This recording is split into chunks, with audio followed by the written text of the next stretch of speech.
Trump leaves G7 summit early to focus on conflict in Middle East. White House Press Secretary Caroline Leavitt cited the Israel-Iran conflict in announcing Trump's plan to depart the Group of Seven summit in Canada a day early. President Donald Trump arrived back in Washington early Tuesday after cutting short his attendance at the Group of Seven summit in Canada, citing ongoing conflict between Israel and Iran. White House Press Secretary Caroline Leavitt wrote Monday on X that because of what's going on in the Middle East, President Trump will be leaving tonight after dinner with head of state.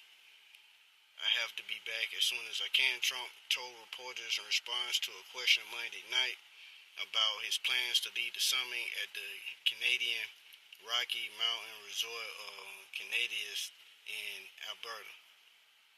We're going to have dinner with these wonderful leaders and then I get on the plane. I have to be back early for obvious reasons.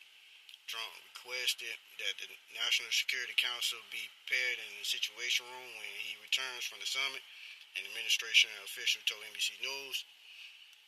Speaking to reporters aboard Air Force One on his way back to Washington, Trump said he wants to see a real end to the conflict between Israel and Iran, not just a ceasefire. Trump said he might send Vice President J.D. Vance and Special Envoy Steve Witkoff to negotiate with Iranians.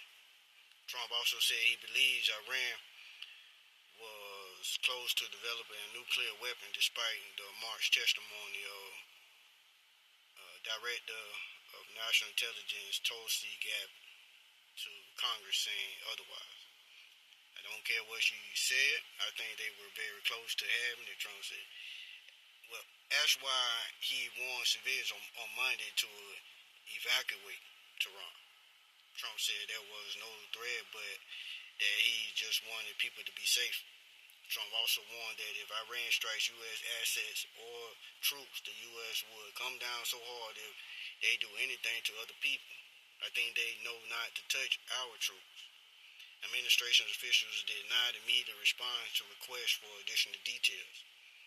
State Department spokesperson confirmed that Secretary of State Marco Rubio was returning to Washington with Trump. Leavitt said on Monday's post that much was accomplished in spite of Trump's early departure, and she referred to Trump and British Prime Minister Keir Starmer's progress on trade and admitted negotiations for a broader deal between the two countries. Agreement formally adjusts some tariffs to terms the parties announced last Monday. It does not immediately eliminate steel tariffs, as the two leaders agreed in May.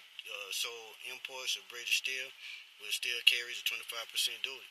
In a statement late Monday, Trump and other G7 leaders called for de-escalations of the Israel-Iran conflict.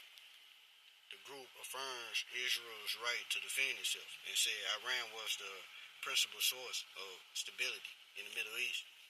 We have been consistently clear that Iran can never have a nuclear weapon, the group said. White House official had told NBC News earlier that Trump would not sign the statement. Trump said on Truth Social that Iran should have signed the deal. I told them to sign and urged Iran 10 million residents to evacuate the city immediately without providing any details.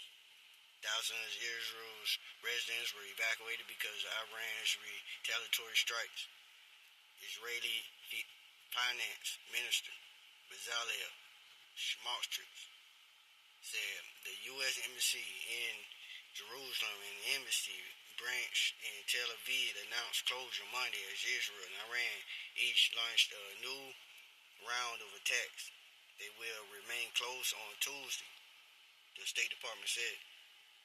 The death toll has steadily increased since Israel mounted its first attack Friday, with at least 224 people killed in Iran, including members of Supreme Leader Ali Khamenei's inner circle, according to Iranian state media. Retaliatory strikes by Iran has killed at least 24 people in Israel, according to Israeli officials.